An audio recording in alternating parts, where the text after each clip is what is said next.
We are the voice of Indiana County, WCCS, AM 1160, 101.1 FM.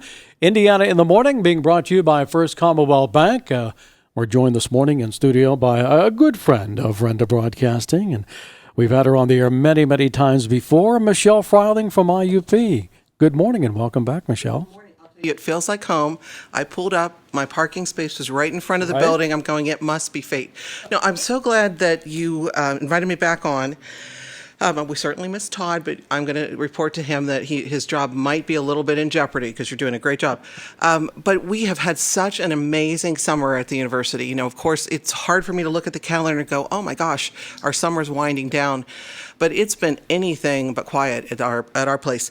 You've probably seen a lot of fencing around the campus, and we have incredible maintenance and facilities crews. The Big Dig, we're calling it the Big Dig, right on in front of where Folger Hall is and the cogen plant. We're redoing the steam line, so that's going to be up. Sorry to say, just kind of plan your trips accordingly. But that's going to be up for the next year. So we're working on reconstructing those steam lines. But again, our folks do an incredible job with maintenance. We've had sidewalk repair, roof repair. We've been very, very busy this summer with those kind of construction things. So, just we really appreciate it, and does PennDOT do the temporary inconvenience for permanent improvements? And we work very hard to be energy efficient, so that's a great thing. We've also had new people join us this summer. We have seen a few folks that are longtime folks have retired from the university. So we have a new VP for Student Affairs, Dr. Tom Seeger. He comes to us from West Virginia, and he's just wonderful. He's already made a home here and looking forward to sending his children to the schools. Dr. Kurt Scheib is the Dean of the College of Fine Arts, and I know Michael Hood was a frequent visitor to Renda. We have Dr. Eric Nordberg, who is the Dean of Libraries, and Dr. Sylvia Geico, who comes to us to be the Dean of the College of Health and Human Services. So, new people. So, new Michelle, faces. Classes will begin just a couple of days from now, right? That's right. It's hard. I keep on looking at the calendar going, surely I have another week. But classes begin on August 26th. So next week, at the end of the week, you can look for a lot of our students to come back. We've had a few people come back. The football teams, some of our international students have come back. But the primary move-in dates really are Friday the 23rd and Saturday the 24th. We'll have a few hundred people move in on the 22nd. And then we'll have all sorts of orientation things for them, orientation takes place in the summer, but all sorts of, here's your campus, get to know each other, all sorts of programming to help ensure their success. So we're very excited. We're going to have a really strong class year. We don't have numbers quite yet, but we have a really strong incoming freshman class. And you folks put that move-in experience, you've done that so well. You have it timed perfectly, and really there's not much confusion when everybody comes back, is there? They have it down to a science.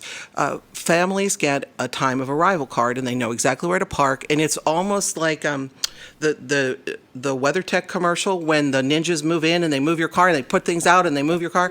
It's incredible, and we love moving and welcoming our families in. It's just an exciting time.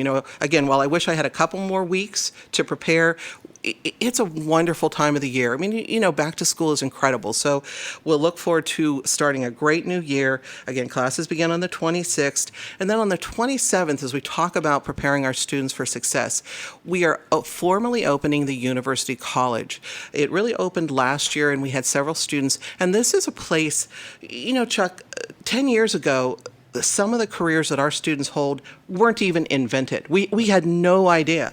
So the University College, there's so many opportunities.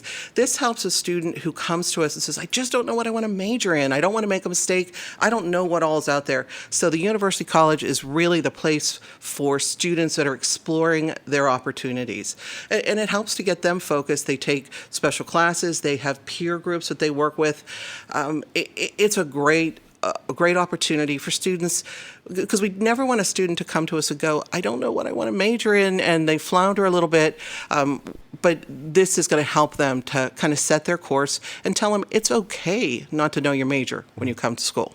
You also work so well with the folks from downtown Indiana this time of the year because you have yes. special weekends, special programs for students and for families. Absolutely. And we look forward, for a few years, we did not have a formal family weekend program, so we look forward to that happening again in the fall. But our downtown Indiana with the Welcome Mat initiative, we've had the Tourist Bureau over, the downtown folks over, as we greet students during orientation to really let them know that this community welcomes them.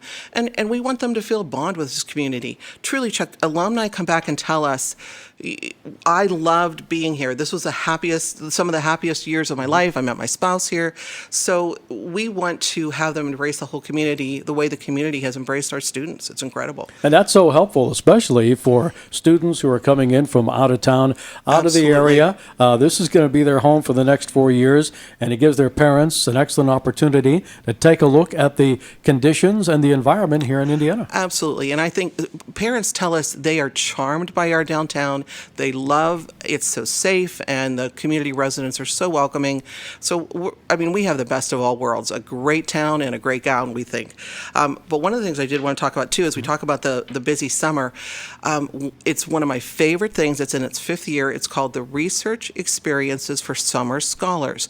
And it's grown every year, and this has students coming in for 10 weeks and doing a research project. These research projects range from biology concepts that I'm sorry I could never tell you what they're about, but to English concepts. It's all throughout the university, undergraduate and graduate students, to really help students understand what it means to do research and to present. And we were so fortunate to have Dr. Douglas Kupas, who is a 1986 graduate of IUP. He's a Distinguished Alumni Award winner. He came back and gave the keynote address to conclude the session with the poster sessions from the students, and it was incredible. Dr. Kupas is really from around here, and when he was here, he worked with Citizens Ambulance Service. He's never forgotten that, because he's gone on to be the Director of Emergency Services in the Commonwealth, along with positions, he's a physician as well, along with positions at Geisinger. He's just an incredible guy. Well, one of the neat things was BJ Pino from Citizens Ambulance came to the event, talked with Dr. Kupas. It just was lovely. And that's the kind of impact we see every day, that our alumni are telling us, IUP changed my life. It set the tone for my success. It just was wonderful. Dr. Kupas even talked about Dr. Frank Leger, who has passed, talking about how he made such an impression on him, other faculty members who have passed and have retired. It's just an incredible place to be. But maybe I should let you get a word in edgewise here. Well, I was just going to say that the students coming back in town on the 23rd, but earlier this week, we've also heard of some work that your students have been doing, an archaeological dig. Oh my gosh. Down in the corner of the county? I was saving that to the very end, so you might be watching the clock for me.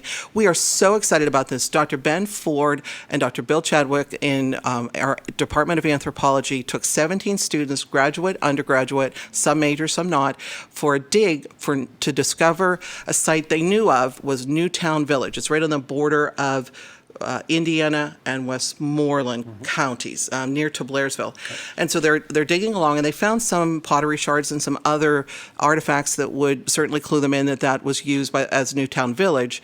But they also found shavings, which indicates that people were making tools so humans would have been there 8,000 years ago. It truly was a wow moment for me and Dr. Ford, Dr. Chadwick, and the students. It's incredible. But this isn't unusual, Chuck. Our students are making groundbreaking discoveries all the time. I don't want to minimize this, but this is how the IEP students and our IEP faculty, they guide our students to make amazing discoveries, and we're really proud of them. It's really exciting. Well, if they discovered any dinosaur bones, and if they need some help with identification, I have 2 grandsons who will tell them exactly what those dinosaurs are. Oh my gosh, that's wonderful. No, I agree. That would be wonderful. But it's so incredible to see our students out taking advantage of our communities. One of the things that happened this summer too is, I don't know if you've noticed this, but Indiana has some rain. A little bit rainy. I heard that. A little bit rainy, yeah. But one of our students, Emily Howes, she's from Ernest, and she did an internship with Indiana Borough to chart what the rain totals were. And this is part of a whole project. I know there's been a lot of concerns about flooding and stormwater runoff and what we do. And Dr. Katie Farnsworth has worked with her.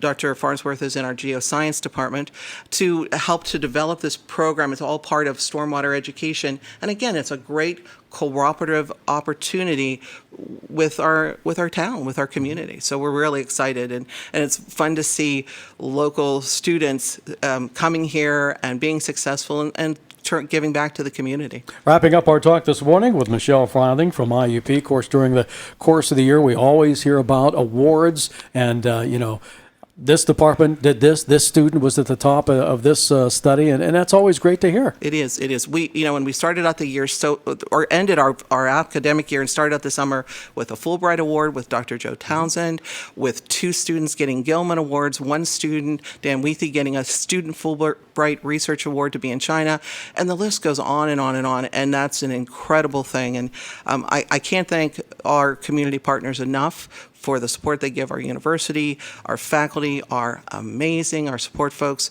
and our students are just amazing. It's a great place to work. I get up every day going, something good is going to happen today, and that's a wonderful feeling. One thing I wanted to ask you, how Yes. many years have you been at IUP now? 26. I Okay. started when I was 10. Yeah, that's what we'll I just thought. go with that. I was kind of a child prodigy, and of course I'm a native of Indiana, Right. and a really proud graduate of Indiana High School, and we're looking toward our 40th high school reunion too. Okay. Oh my. Michelle, thank you so much for stopping Chuck, by. thank you so much. And I'm sure we'll stay up to date throughout the year with everything that we need to know about IUP. Thank you. Okay, we are the voice of Indiana County, WCCS AM 1160, 101.1 FM.